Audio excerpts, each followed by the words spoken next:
Good morning, good afternoon and good evening wherever you are, and welcome to the latest episode of the My Coach Ben podcast. Now, this time round we'll be looking at something which occurs in every one of us and often between many of us. It happens in organisations, in communities and even in countries alike. And in the latter case, the thought of that could, and in some cases, means that we do have to run for cover.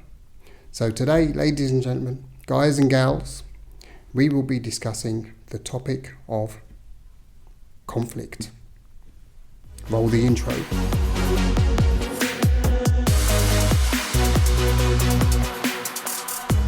So welcome back and thanks for stopping by. I have to say thanks for the continued support, for the new subscribers, the views and the likes from the last podcast. So that's been greatly appreciated.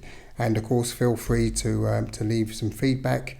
I'm always happy to hear what you have to say. So thanks very much for that. As always, if you like the content, like, subscribe, and of course you can follow the blog on Facebook, Instagram, and of course Twitter, and maybe Thread as well if that ever gets released in the EU. So thanks very much for that, and let's get into it. So to begin with, let's pose our usual question. What actually is conflict?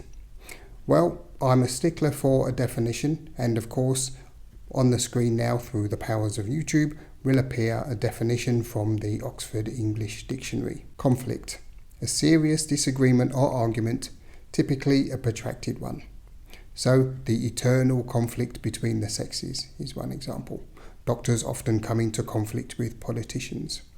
Also, it could mean a prolonged armed struggle, regional conflicts, and these can be very serious, unfortunately.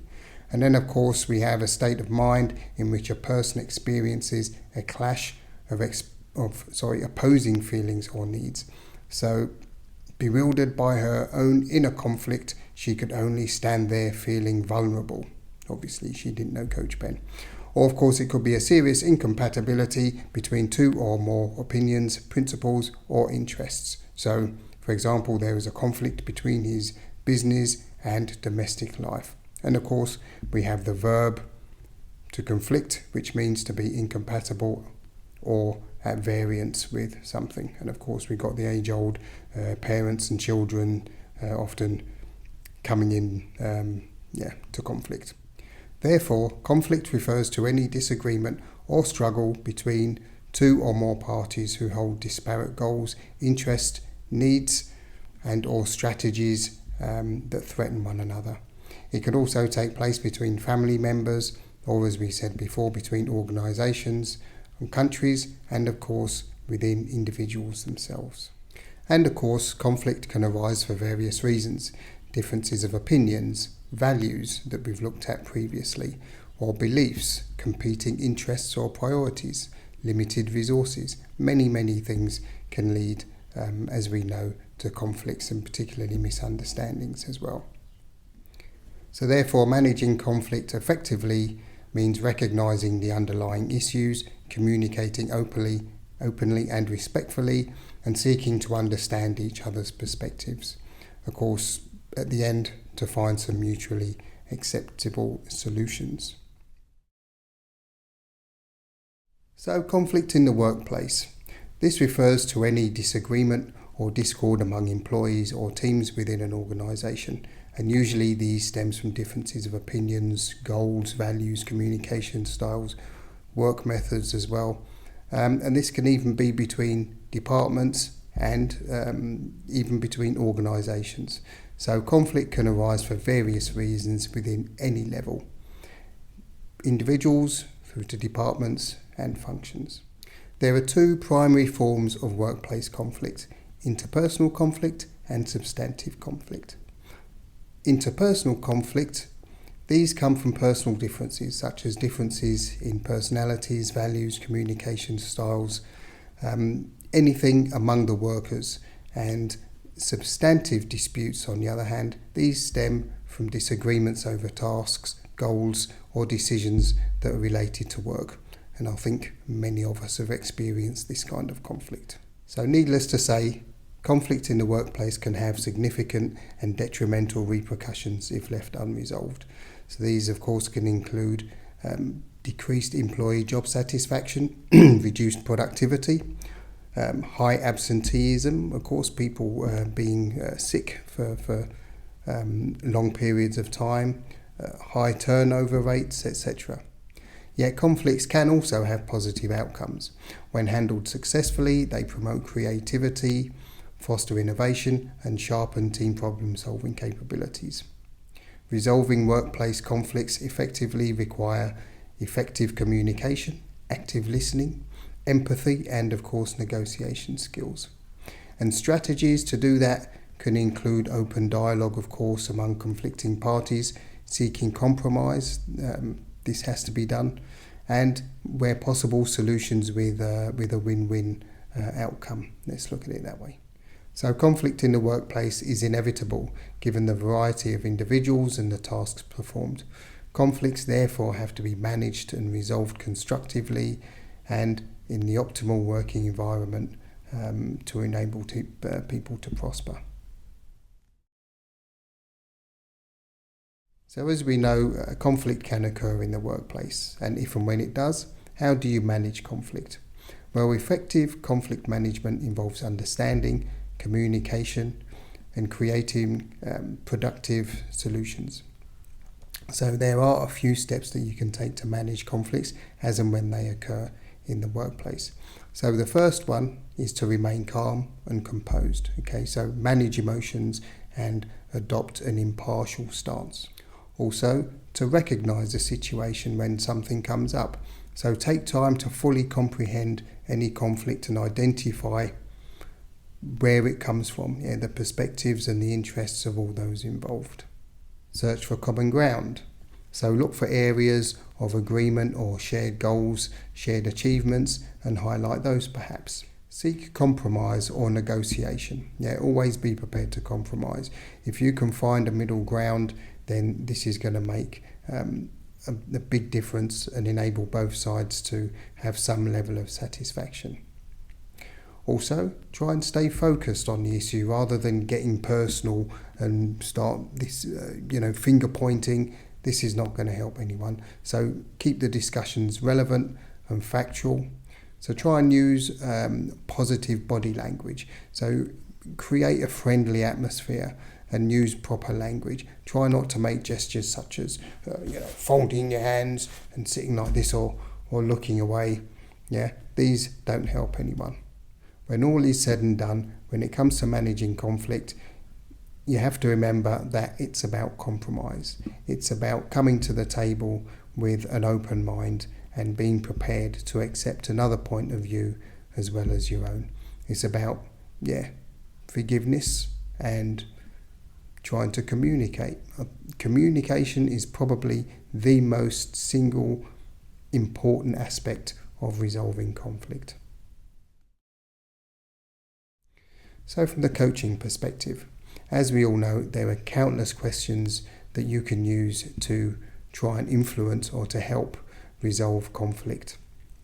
Here are 5 questions I've thought of. Remember, this list is in no particular order, but these could be used if you're in this situation.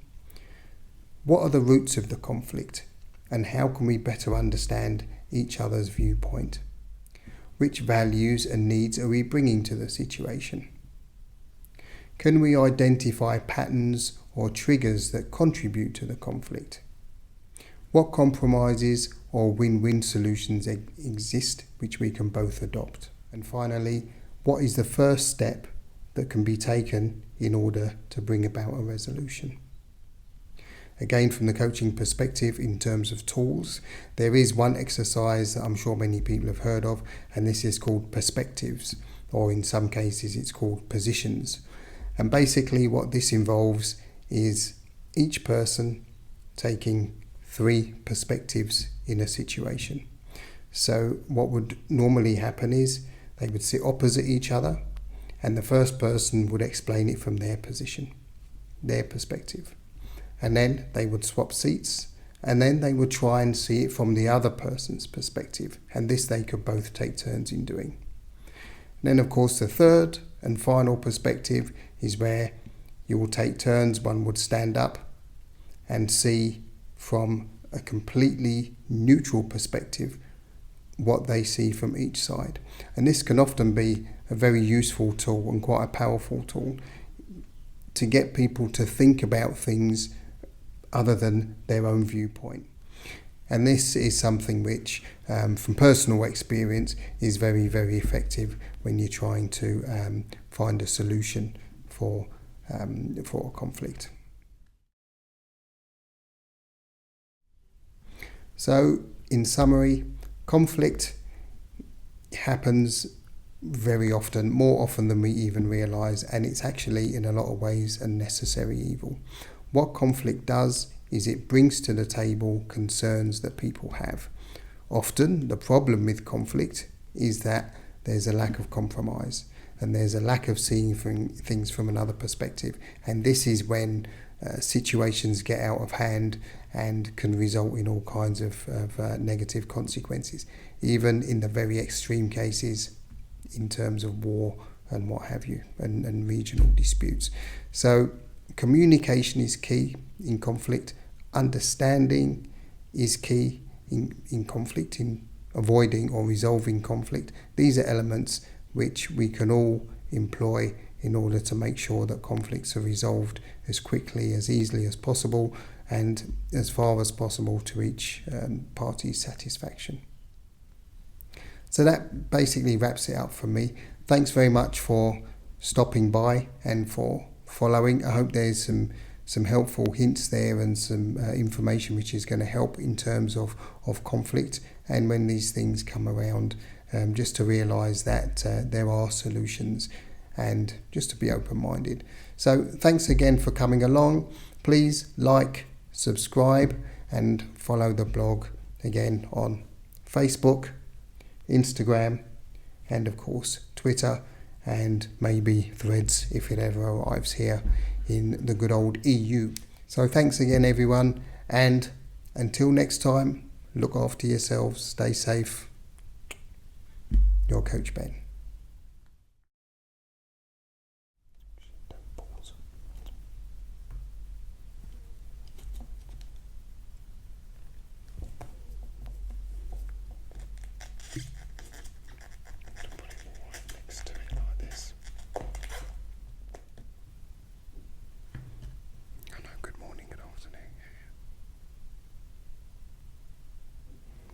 Good morning. Oh shit, it's running. Conflict. A serious disagreement or argument, typically, get my teeth in, typically. Nope. God. So we safely, oh God, Ben. I knew I should have worn my other teeth today. Collaborate on solutions as well. Maybe brainstorm together, look for and encourage.